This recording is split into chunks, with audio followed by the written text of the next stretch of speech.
Abby St. John is back at Border Paws Animal Shelter for our weekly edition of Pet Project.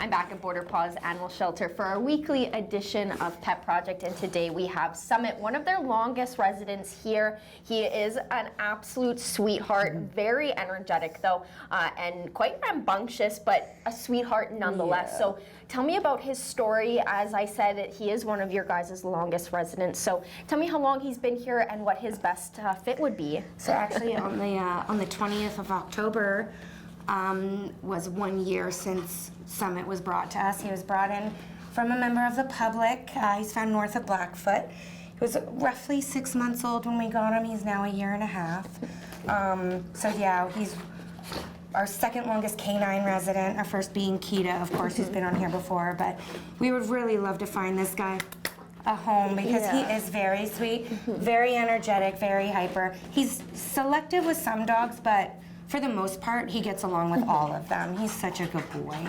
He is a little bit rambunctious, very hyper, so I would not recommend him to a family with small children, maybe older kids or adults, just because he doesn't realize how big he is, and he wants to play and he wants to jump, and he could easily knock a tiny person over. Yes, he means well. He does. But he definitely, you know, he's still a little bit young, like you said, 1.5 you estimate. So he's still a puppy in his eyes. So yeah, definitely he'd knock down a couple kiddos by accident just to show his love and affection. But older kids, definitely he would make the best friend. Yeah, which he's is so amazing. sweet.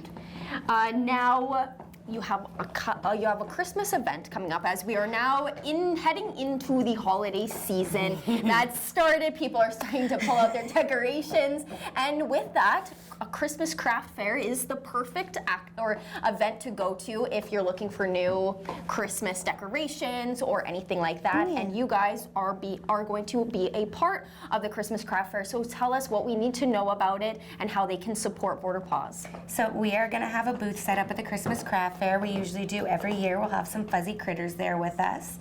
We'll also have information and pamphlets about our volunteer program, about our foster program, things like that. So even if you're not quite ready to adopt a new animal, we do have information where you can help out in other ways, which is huge. Like volunteers are a big part here too. Like we need them all the time. We're never not gonna need volunteers. So if that's something that you're interested in, definitely come on down and check it out. You can also get that information here at the shelter or on our website as well. And who wouldn't want to spend some hours with these adorable animals?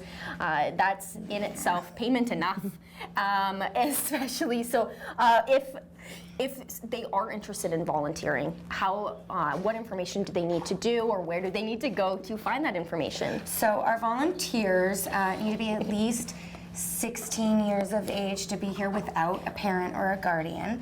The applications you can fill out either on our website or here at the shelter. And any other questions that you may have, feel free to give us a call. Ask any of us. We'd be more than happy to help you out, help us out. Yeah, baby, I know, he just loves you. I know, and I love him back. Now, you guys had a few events that happened that were all extremely successful. You had the Halloween haunted house, and then your PetSmart event, and then also the Babs gaming as well. So tell me how much you guys were able to raise and how successful those events were. So between all three of those events, we raised over $4,000, almost $2,000 for the haunted house, $1,500 with our PetSmart event, and then about $1,200 with other various things. So we're just extremely grateful to the community for coming out and showing the support, coming to see the haunted house. Sorry I made a bunch of your kids cry. But it was extremely successful, and we're hoping to turn that into an annual event. We're also looking into doing maybe a Christmas Winter Wonderland type thing in the next coming months. So pretty excited about that. So just huge shout out to the community for really coming through for us, and these guys. I know they won't be able to tell you, but they appreciate it too so much. And it's wonderful and a perfect timing also due to your sick and injured fund needing to be replenished. This definitely will go a long Yes. way and continue to as well. And now kind of going off of that, same question as always. What are the donations that you are in need of? So we are going to be in need of things like the Canadian Naturals dog food. We use the lamb and brown rice. And for the cat food, we use the turkey and salmon.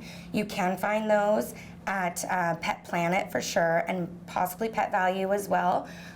So you can go and ask for those there. We're in need of gauze, 3 milliliter syringes, toilet paper, poop bags for the dogs, because we do take them off site to walk them so they can get a little bit more outdoor time.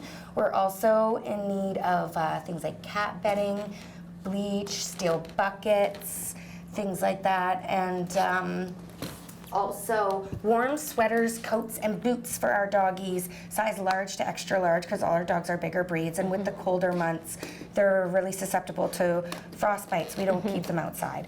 But to walk them, we want to make, they still need to get some outside time. Yeah. And it's really important to, if you do own a pet, to keep an eye on the weather, because if you're cold, they're cold. Yeah. They can easily lose their tails, their ears, things like that, just from being left out in the cold. So also very important, please spay and neuter your pets, because there is an overabundance of strays around the city, and all the rescues here, we're limited on space. We can only take so many, and it can be quite emotionally taxing, of course, especially when you see this stuff and it's preventable. So please spay and neuter your pets and bring them inside when it's cold. Yes, always great reminders, especially as we are heading into those colder.